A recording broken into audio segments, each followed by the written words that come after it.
നമസ്കാരം. P K മീഡിയയുടെ life ചാനലിലെ ഒരു പുതിയ വീഡിയോയിലേക്ക് അവർക്കും ഹൃദ്യമായ സ്വാഗതം.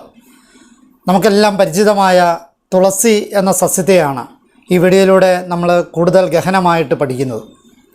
തുളസിയുടെ ഗുണങ്ങൾ ഉള്ള മറ്റൊരു ചെടി വേറെ ഇല്ലാത്തതിനാൽ തുലനമില്ലാത്തത് എന്നർത്ഥമുള്ള തുളസി എന്ന സംസ്കൃത നാമം ഉണ്ടായി.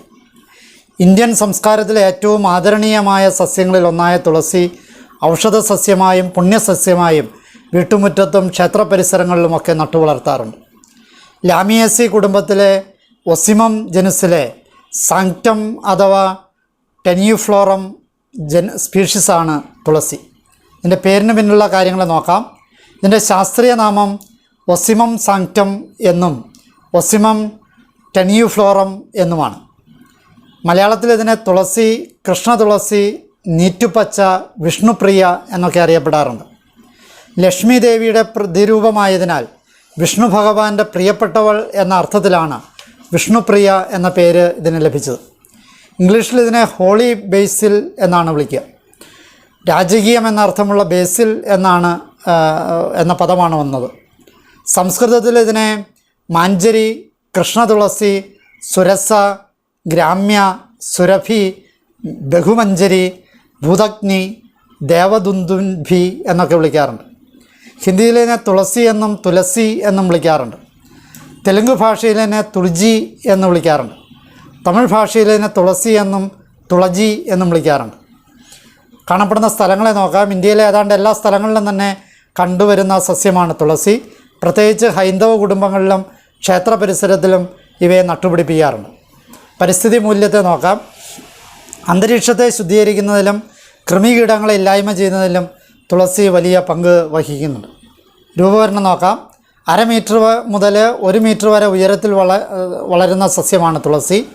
സസ്യത്തിൻ്റെ തണ്ടുകൾക്ക് ഇരുണ്ട നീലയോ ഇളം പച്ചയോ നിറമാണ്.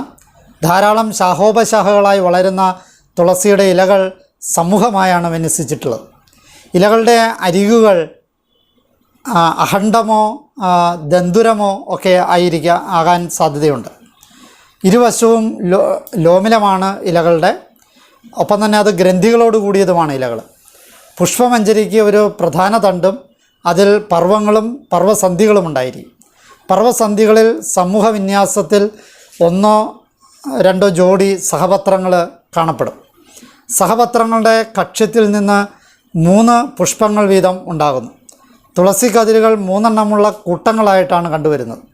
പുഷ്പങ്ങളെ വഹിക്കുന്ന തണ്ടിൽ സമവിന്യാസത്തിൽ ഒട്ടേറെ ശാഖകൾ കണ്ടുവരാറുണ്ട്. പുഷ്പങ്ങൾക്ക് ഇരുണ്ട നീലയോ പച്ചയോ നിറമായിരിക്കും. ദളങ്ങളും ബാഹ്യദളങ്ങളും ദിലേബീയമായി ക്രമീകരിച്ചിട്ടുണ്ട്. 4 കേസരങ്ങളുണ്ട്. വർത്തികാഗ്രം ദിശാഹിതമാണ്. കായ് വളരെ ചെറുതാണ്. മഞ്ഞയോ ചുവപ്പോ ആണ് വിത്തുകളുടെ നിറം. സസ്യത്തിൽ പ്രത്യേക സുഗന്ധമുള്ള ധാരാളം എണ്ണഗ്രന്ഥികൾ ഉണ്ട്.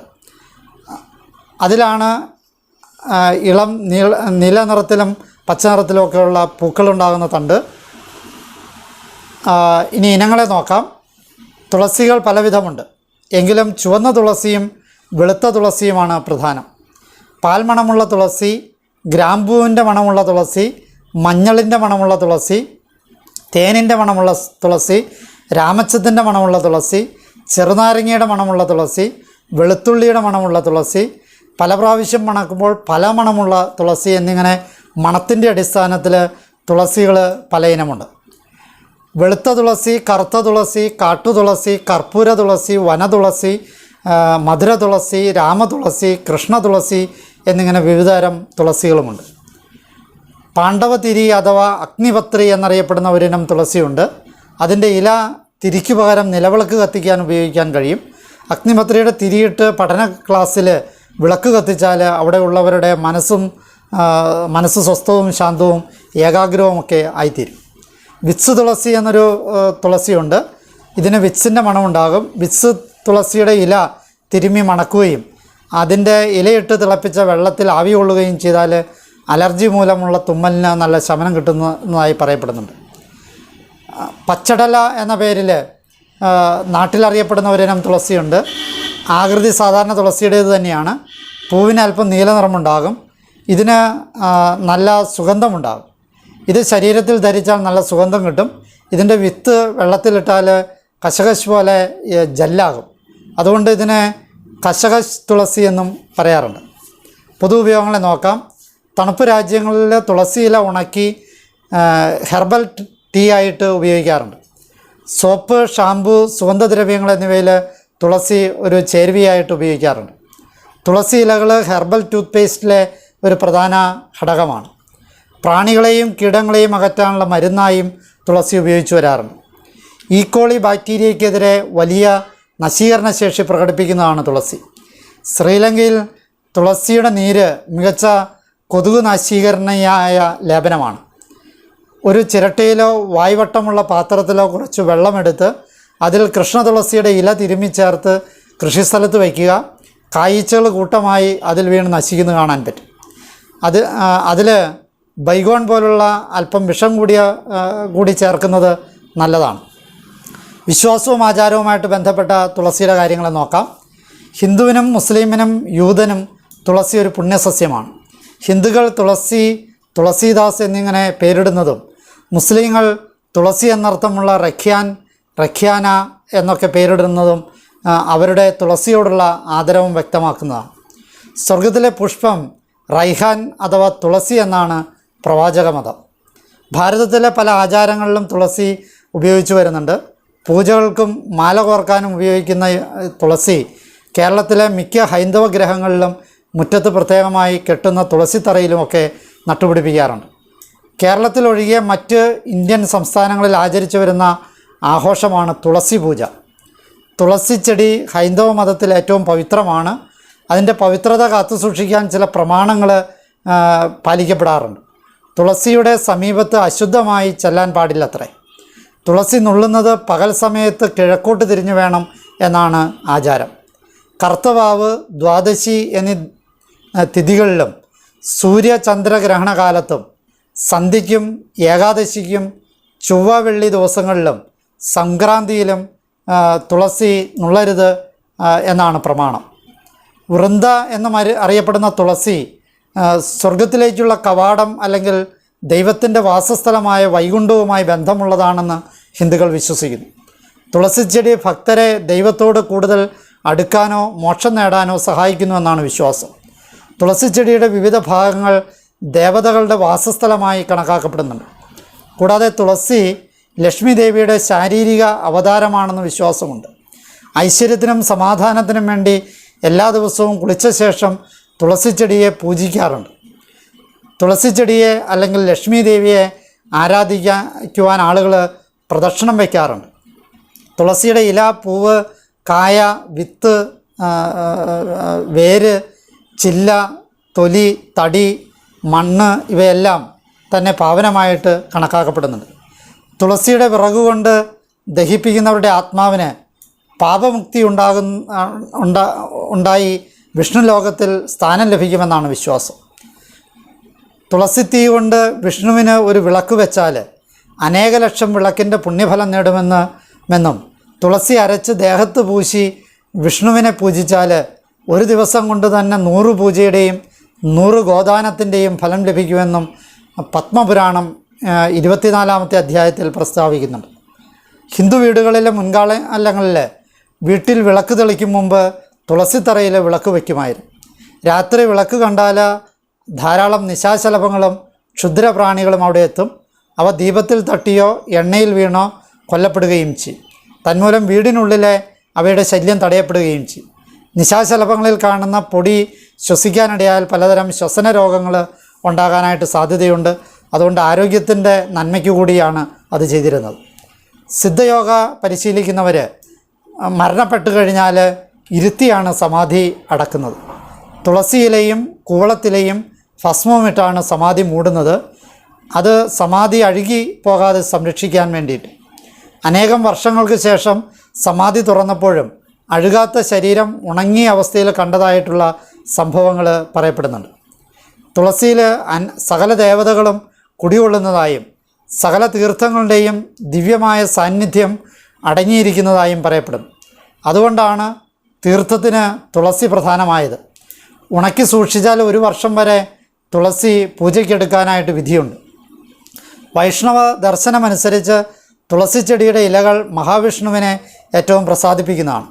വിഷ്ണു മന്ത്രങ്ങൾ ചൊല്ലുമ്പോൾ വൈഷ്ണവർ തുളസിമാലയാണ് ഉപയോഗിക്കുന്നത്. ഹിന്ദുക്കൾ വർഷം തോറും ശുക്ലപക്ഷത്തിലെ ഏകാദശിയിൽ പ്രത്യേക തുളസി പൂജ നടത്താറുണ്ട്. ചിലർ കാർത്തിക മാസത്തിലെ 11-ാം ശോഭയുള്ള ദിവസത്തിലും ഇത് അനുഷ്ഠിക്കാറുണ്ട്. ഈ ദിവസങ്ങളിലൊന്നിൽ തുളസിയുടെയും മഹാവിഷ്ണുവിൻ്റെയും ആചാരപരമായ വിവാഹം നടത്താറുണ്ട്. ഒരു മൺപാത്രത്തിൽ നട്ടുപിടിപ്പിച്ച തുളസി ചെടി വധുവിനെ പോലെ അലങ്കരിക്കുന്നു. വിഷ്ണുവിനെ അലങ്കരിക്കാൻ ഒരു ശാലിഗ്രാമം ഉപയോഗിക്കുന്നു. ഒരേ ദിവസം ഈ ചടങ്ങ് നടത്തുമ്പോൾ തുളസി വിവാഹകാലത്തെ പ്രതീകപ്പെടുത്തുകയാണ്. വിവാഹ സീസൺ ഔദ്യോഗികമായി ആരംഭിച്ചതായിട്ട് ഇത് സൂചിപ്പിക്കുന്നു, പ്രത്യേകിച്ച് ഉത്തരേന്ത്യയിൽ. വാസ്തുവിധി പ്രകാരം തുളസി ചെടികൾ എപ്പോഴും ഒറ്റ സംഖ്യയിൽ നടണം. 1, 3, 5 എന്നിങ്ങനെ. വീടിൻ്റെ വടക്ക് കിഴക്ക് ദിശകളിലാണ് തുളസി നടുന്നതിന് ഏറ്റവും അനുയോജ്യമായ സ്ഥലമായിട്ട് വാസ്തു നിശ്ചയിക്കപ്പെട്ടുള്ളത്. വാസ്തുപ്രകാരം തുളസി ചെടി നട്ടുപിടിപ്പിക്കുന്ന ചട്ടി അഥവാ അത് വയ്ക്കുന്ന സ്ഥലം തറനിരപ്പിൽ നിന്നും ഉയർന്നിരിക്കണം എന്നാണ് സങ്കല്പം. രാസഘടകങ്ങളെ നോക്കാം. തുളസി ചെടിയിൽ കർപ്പൂര സദൃശമായ ഒരിനം തൈലം അടങ്ങിയിട്ടുണ്ട്. ഇത് ബാസിൽ കാംഫർ എന്നാണ് അറിയപ്പെടുന്നത്. ലിനോലിക് ആസിഡ്, റോസ്മാരിനിക് ആസിഡ്, ഇഗ്നോൾ, കർവോക്കോൾ, ലിനോലോൾ, കാരിയോഫെലിൻ തുടങ്ങിയ രാസവസ്തുക്കൾ തുളസിയിൽ അടങ്ങിയിട്ടുണ്ട്. തുളസി നീര് രാസപരീക്ഷണം നടത്തിയപ്പോൾ മനുഷ്യദേഹത്തിന് ആവശ്യമായ 77-ൽ പരം ധാതു ലവണങ്ങൾ ഉള്ളതായിട്ട് കണ്ടെത്തുകയുണ്ടായി. ഇത് 1971 സയൻസ് ടുഡേ എന്ന മാഗസിൻ പ്രസിദ്ധീകരിച്ചിരുന്നു. Vitamin A, vitamin C, vitamin K എന്നിവയുടെയും ഇരുമ്പ്, കാൽസ്യം, ഫോസ്ഫറസ്, മഗ്നീഷ്യം, പൊട്ടാസ്യം തുടങ്ങിയ ധാതുക്കളുടെയും നല്ല ഉറവിടമാണ് തുളസി ഇലകൾ. കൂടാതെ നാരുകളും പ്രോട്ടീനുകളും ധാരാളം അടങ്ങിയിട്ടുണ്ട്. ഉർസോളിക് ആസിഡ്, യൂജനോൾ, കാംഫെൻ, സിനോയോൾ എന്നിവയും തുളസിയിൽ അടങ്ങിയിട്ടുണ്ട്. ഔഷധ മൂല്യത്തെ നോക്കാം. തുളസിയുടെ എല്ലാ ഭാഗങ്ങളും ഔഷധ ഗുണമുള്ളതാണ്. എങ്കിലും ഇലയും പൂവുമാണ് പ്രധാനമായും ഔഷധ യോഗങ്ങളിൽ ഉപയോഗിക്കാറുള്ളത്.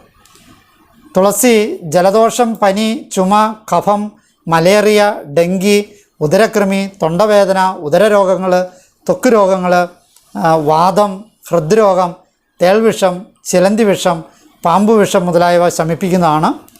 മൂത്രം, രുചി എന്നിവ വർദ്ധിപ്പിക്കുന്നതാണ്. തലയിലെ പേൻ നശിപ്പിക്കുന്നതാണ്. Anti bacterial, anti oxidant, anti fungal, antiseptic എന്നീ ഗുണങ്ങളും ക്യാൻസറിനെ പ്രതിരോധിക്കുക എന്ന ഗുണവും തുളസി ചെടിക്കുണ്ടെന്ന് കണ്ടെത്തിയിട്ടുണ്ട്.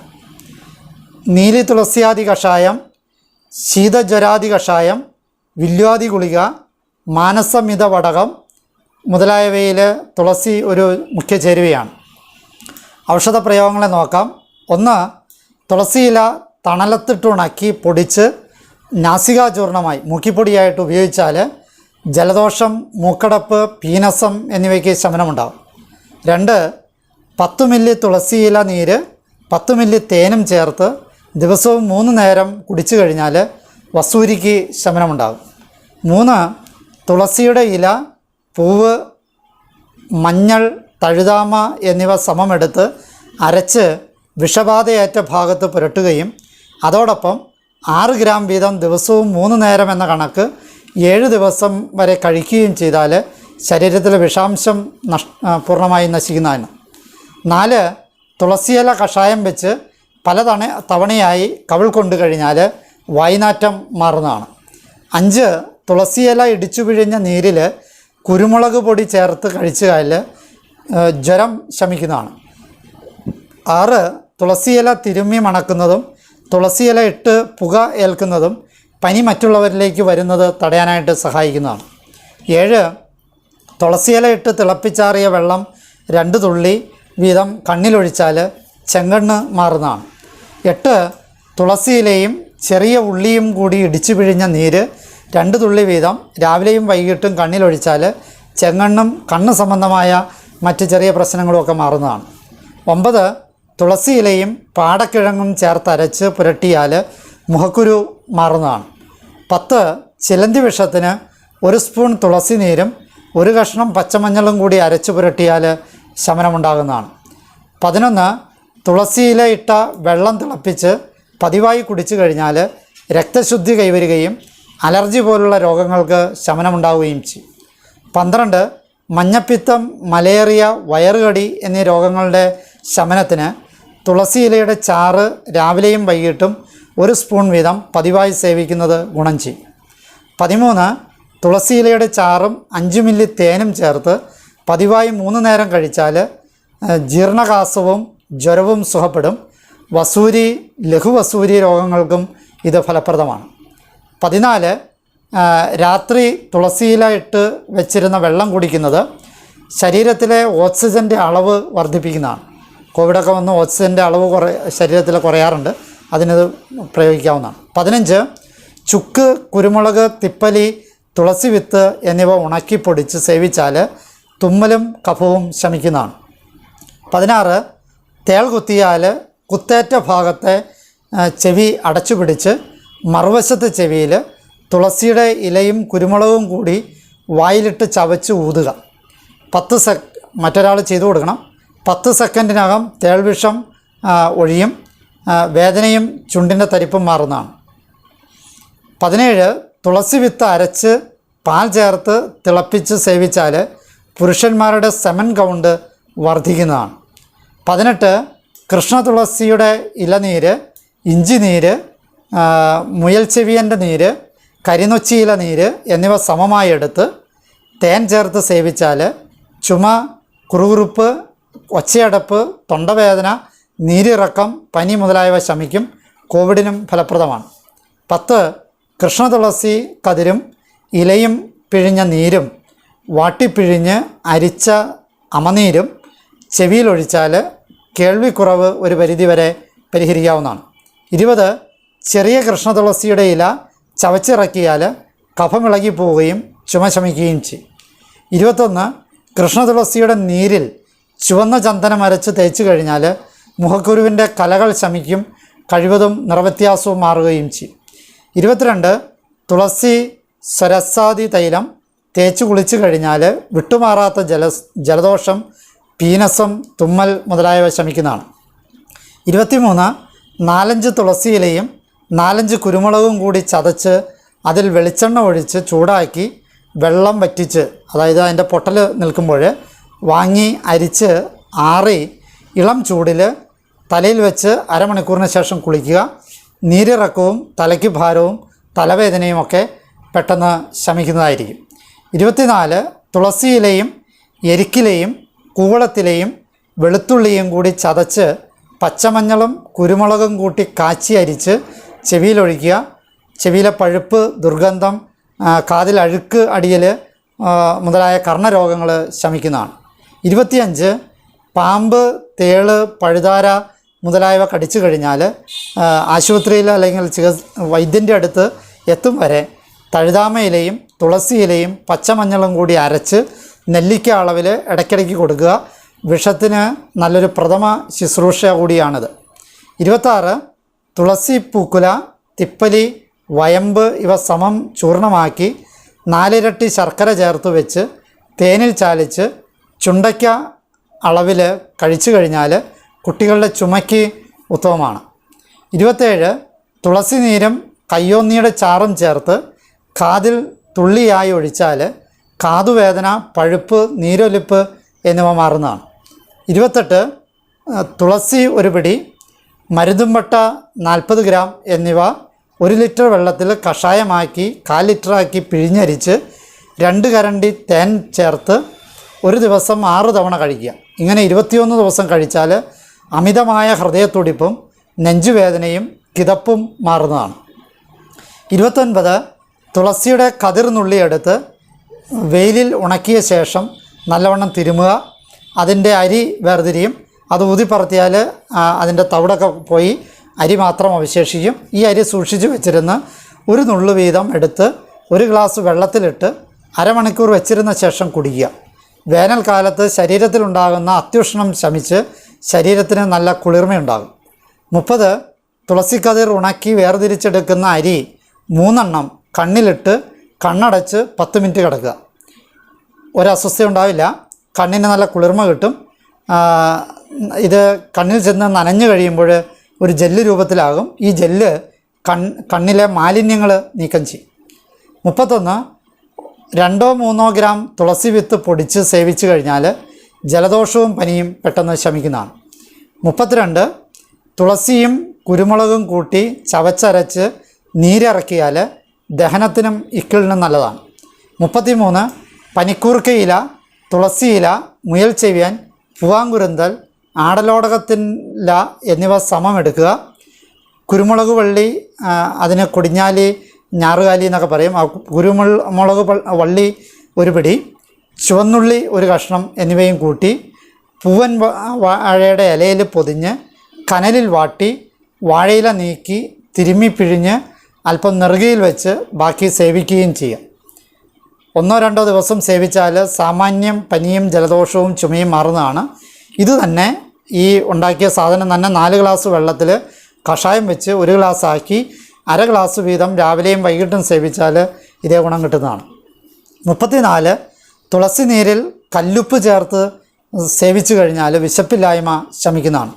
35 തുളസി ചതച്ച് പിഴിഞ്ഞ് നീരെടുത്ത് കരിക്കിൻ വെള്ളം ചേർത്ത് മാസത്തിൽ 4 ദിവസം വീതം സേവിച്ചാൽ അലർജി ശമിക്കുന്നതാണ്.